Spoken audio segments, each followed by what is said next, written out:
आज दिल्ली में BJP core group की बैठक, यूपी, ओडिशा, बंगाल समेत दूसरे राज्यों की बची सीटों पर मंथन। बीजेपी कोर ग्रुप की बैठक में अमित शाह, जेपी नड्डा, बीएल संतोष समेत राज्य कोर ग्रुप के पदाधिकारी होंगे शामिल।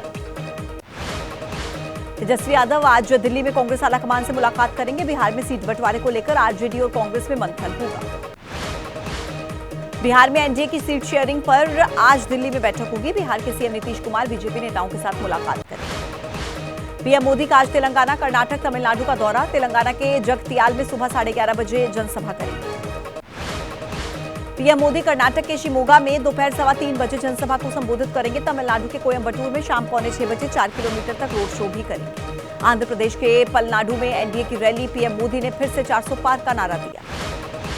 आंध्र प्रदेश के पलनाडु में एनडीए की रैली में पीएम मोदी का विपक्ष पर हमला, कहा इंडिया गठबंधन के नेता सिर्फ चाहते हैं अपना फायदा। आंध्र प्रदेश के पलनाडु में अचानक पीएम मोदी के पहुंचने से माइक के पास बिजली टावर पर चढ़े लोगों से नीचे उतरने की अपील उन्होंने की। मुंबई के शिवाजी पार्क में इंडिया गठबंधन का शक्ति प्रदर्शन, राहुल ने कहा विपक्ष के नेताओं को डराया जा रहा है।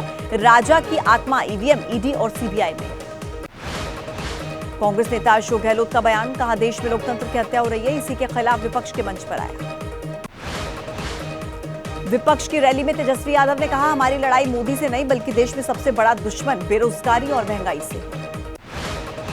विपक्ष की रैली में शरद पवार का बीजेपी पर हमला, कहा मोदी की गारंटी टिकने वाली नहीं है, झूठी गारंटी है, देश में बदलाव की जरूरत है। मुंबई में विपक्ष की रैली में शामिल नहीं हुए अखिलेश यादव, राहुल गांधी को सराहा, कहा बहुत कम लोग इस तरह की यात्रा निकाल सकते हैं। मुंबई में राहुल, प्रियंका गांधी, उद्धव ने छत्रपति शिवाजी महाराज और बाला साहेब ठाकरे को पुष्पांजलि अर्पित की। विपक्ष के अन्य नेताओं ने भी पुष्पांजलि दी। विपक्ष की रैली पर सीएम शिंदे का हमला, कहा शिव सैनिकों के लिए काला दिन। एकनाथ शिंदे के बयान पर विपक्ष का पलटवार, शिवसेना उद्धव गुट के नेता आनंद दुबे ने रैली को बताया पर। पटना में टीएमसी नेता शत्रुघ्न सिन्हा का बयान, कहा 4 जून को 2004 रिपीट होगा, गठबंधन की सरकार बनेगी। प्रधानमंत्री आवास पर केंद्रीय कैबिनेट की बैठक हुई। पीएम मोदी ने मंत्रियों को अगले 5 साल की रूपरेखा तैयार करने को कहा। कैबिनेट की बैठक में पीएम मोदी ने मंत्रियों से नई सरकार के 100 दिन के एजेंडे पर काम, अगले 5 साल में होने वाले काम का रोडमैप तैयार करने को कहा।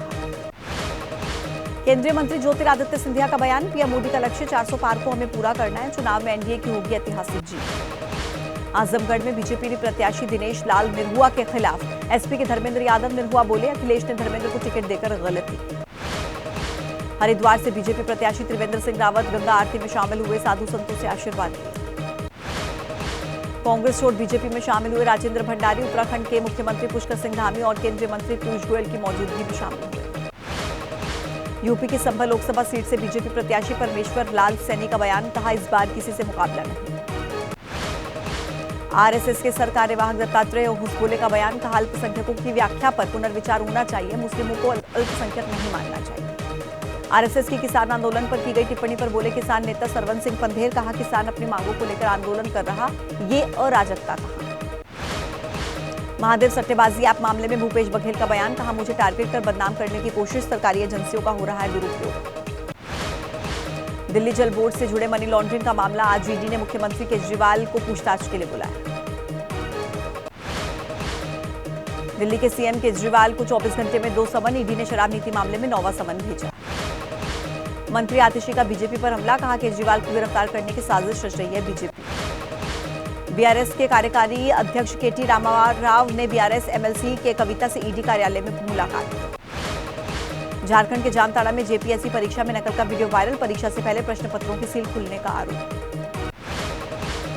यूपी बिहार के बाद झारखंड में सामने आया पेपर लीक का मामला, जामताड़ा में अभ्यर्थियों ने जेपीएससी की भर्ती परीक्षा में पेपर लीक का आरोप लगाया। जामताड़ा में अभ्यर्थियों ने प्रदर्शन कर परीक्षा का बहिष्कार किया, पहले से प्रश्न पत्रों की सील खुली होने का आरोप लगाया। झारखंड के चतरा में पेपर लीक के आरोप में अभ्यर्थियों ने प्रदर्शन किया, प्रश्न पत्र की पहले से सील खुली होने का आरोप लगाया। झारखंड में जेपीएससी की परीक्षा लीक मामले में चंपई सरकार को बीजेपी ने घेरा, कहा छात्रों के भविष्य के साथ खिलवाड़ कर रही है चंपई सरकार।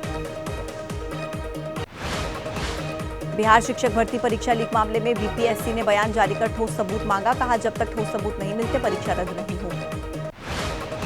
बीपीएससी पेपर लीक पर तेजस्वी यादव का बयान, एनडीए की सरकार में माफिया राज है। बिहार सरकार में मंत्री जनक राम ने तेजस्वी पर पलटवार किया, कहा माफिया राज शब्द तो आरजेडी की सरकार में सुना जाता है। बीपीएससी पेपर लीक पर जेडीयू नेता अभिषेक झा का बयान, कहा पेपर लीक मामले में जांच चल रही है। राजस्थान के कोटा में कांग्रेस के प्रदेश महासचिव आमीन पठान को जेल, न्यायाधीश के आदेश पर जेल भेजा गया।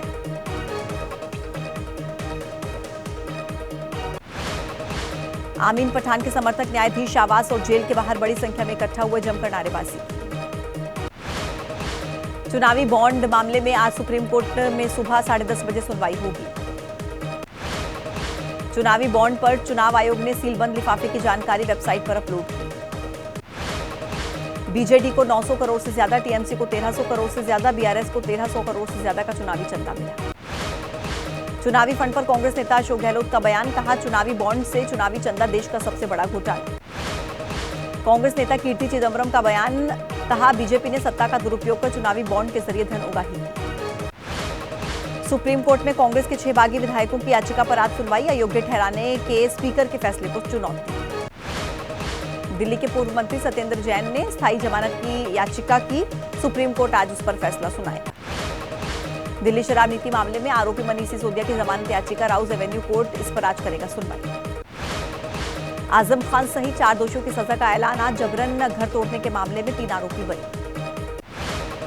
यूपी के मुजफ्फरनगर में चुनाव आचार संहिता लगते ही एक्शन में प्रशासन, 40 लाख की अवैध शराब बरामद। पंजाब के होशियारपुर में हुए हमले में पुलिस कांस्टेबल की मौत, छापेमारी के दौरान पुलिस टीम पर हुआ हमला। होशियारपुर में अवैध हथियार रखने के आरोपी के घर पर पुलिस ने छापा मारा था, गांव में छापेमारी के दौरान किया गया पुलिस पर हमला। पश्चिम बंगाल में ईडी की टीम पर हमले का मामला, शाहजहां के भाई आलमगीर सहित 3 आरोपियों को कोर्ट में पेश किया गया। सांप के जहर के मामले में यूट्यूबर एल्विश यादव गिरफ्तार, 14 दिन की न्यायिक हिरासत में भेजा गया। राजस्थान के सिरोही में अवैध बजरी खनन का काम, शिवगढ़ थाना क्षेत्र का मामला, जवाई नदी में धड़ल्ले से चल रहा अवैध खनन। लखीसराय में अवैध खनन को लेकर छापेमारी, शर्मा गांव के 2 बालू माफिया गिरफ्तार। कोलकाता के गार्डन बीच में इमारत ढही, 2 की मौत, कई घायल। गुजरात के पंचमहल में एक गांव में फटे 2 गैस सिलेंडर, हादसे में 21 लोग घायल, 5 लोगों की हालत नाजुक। कानपुर के ईदगाह में कार गैराज में लगी आग, इलाके में आग लगने से पूरे क्षेत्र में मचा हड़कंप। सीधी में अनियंत्रित बोलेरो की चपेट में आने से 3 लोगों की मौके पर मौत, और सीधी शहडोल मेन रोड पर यह हुआ हादसा। हिमाचल प्रदेश के सिरमौर में बिन बारिश दरकते पहाड़, शिलाई पाउंटा मार्ग पर अचानक से आया मलबा। बांदीपोरा के कंजालवन क्षेत्र में फंसे लोगों को निकाला गया, फंसे हुए 120 यात्रियों के लिए की गई विशेष उड़ानों की व्यवस्था। बरसाना में रविवार को मनाई गई लड्डू मार होली, भीड़ के दबाव के चलते लगभग आधा दर्जन से ज्यादा लोग घायल। मथुरा के बरसाना में आज होगी लठमार होली, सुरक्षा के कड़े इंतजाम। जम्मू कश्मीर के जोजिला पास से बर्फ हटाने का काम जारी, पिछले महीने से बंद है जोजिला पास। वायुसेना ने किया संयुक्ता और एकता का उल्लेखनीय प्रदर्शन, अरब सागर में भारतीय नौसेना के साथ 2 कॉम्बैट नौकाओं ने सटीक एयरबोर्न ड्रॉप दिया अंजाम।